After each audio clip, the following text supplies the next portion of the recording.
jusqu'à Laodicée. Et maintenant, qu'est-ce que s'est passé ici? Comme la Bible l'a dit, tout s'enchaînera et la bête s'élèvera aux États-Unis. Vous souvenez-vous de la vision qui avait été lue ici en 1933?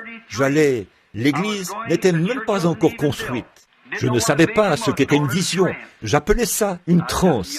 Je n'étais qu'un jeune prédicateur baptiste. Et nous étions, toute ma vie, j'ai eu des visions. Et je demande à n'importe qui de se lever et de dire si jamais l'une d'elles a déjà failli. Non, jamais. Ce n'est pas possible. Voyez, ça ne faillira pas. Et bon, au moment de commencer l'école du dimanche, je suis entré en transe. Nous nous réunissions ici, à l'ancien local des francs-maçons, chez Charlie Kern. Nous étions un tout petit groupe.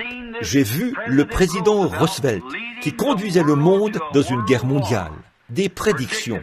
J'ai dit, il y a 3 ismes, le nazisme, le fascisme et le communisme. J'ai dit, combien ici s'en souviennent? J'ai dit, gardez les yeux fixés sur le communisme. Ils finiront tous là-dedans. J'ai dit, l'Éthiopie, Mussolini ira en Éthiopie, mais il échouera. Et j'ai dit, nous irons finalement en guerre contre l'Allemagne. Et je dis, l'Allemagne sera fortifiée derrière de grandes masses de béton. 11 ans avant la construction de la ligne Maginot. 11 ans.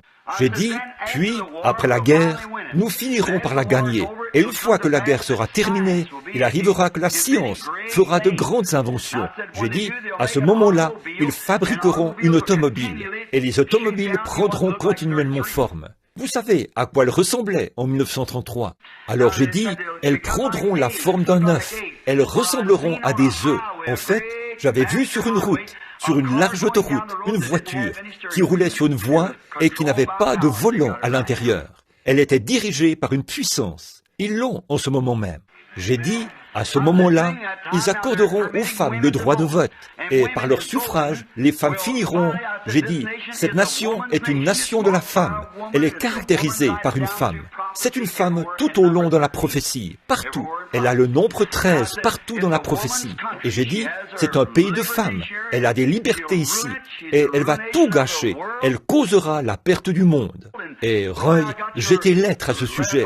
Cette grande femme qui, derrière chaque affaire criminelle, j'ai examiné cela minutieusement. Derrière chaque crime commis ici, aux États-Unis, se cache une femme. C'est tout à fait vrai. Il s'agit bien des femmes immorales, voyez-vous, et tout. Alors, j'ai donc dit, il arrivera qu'en ce temps-là, quand on accordera aux femmes le droit de vote, elles éliront la mauvaise personne.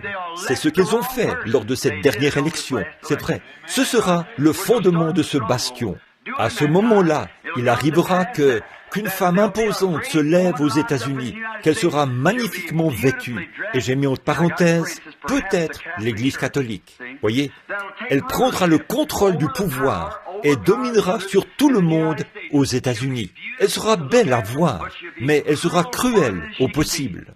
J'ai dit, puis j'ai regardé de nouveau et j'ai vu les États-Unis mis en pièces par une explosion. Il n'en restait plus rien. J'avais prédit cela en ce temps-là. Or ça, c'était ainsi dit le Seigneur. Pensez-y, 5 de ces 7 prédictions sont déjà accomplies. L'Église aura l'emprise, l'Église catholique, et la fin du temps viendra. Et j'ai dit, j'ai vu comme des souches qui brûlaient, des rochers explosés, et les États-Unis tout entiers ressemblaient à un terrain nu, comme ça, aussi loin que je pouvais voir de l'endroit où j'étais. Et j'ai dit, je prédis, au rythme où vont les choses, que cela aura lieu entre cette année 1933 et 1977. Pour ce faire, il va falloir que les choses aillent très rapidement. Et nous sommes assis sur un baril de poudre, mes amis. Tout est prêt. Oh, mais notre précieux Père Céleste, il a fait la promesse. Il a fait la promesse. N'est-ce pas merveilleux d'être un serviteur de Christ? Toutes les choses qu'il a promises. Et pensez-y, nous sommes privilégiés. Il vit ici même. Lui qui est avec nous maintenant même. Il connaît tous les secrets de chaque cœur. Il sait tout à votre sujet. Les flammes de feu traversent notre cœur. Il sait tout à notre sujet. Il nous aime. N'êtes-vous pas heureux ce soir de faire partie de ce petit groupe minoritaire qui garde la foi? En effet, voici son commandement. Ne crains point, petit troupeau. Votre Père a trouvé bon de vous donner le royaume. Et si l'œuvre n'était pas abrégée, nulle chair ne serait sauvée. Voyez, nous sommes tout à fait au temps de la fin. Les pentecôtistes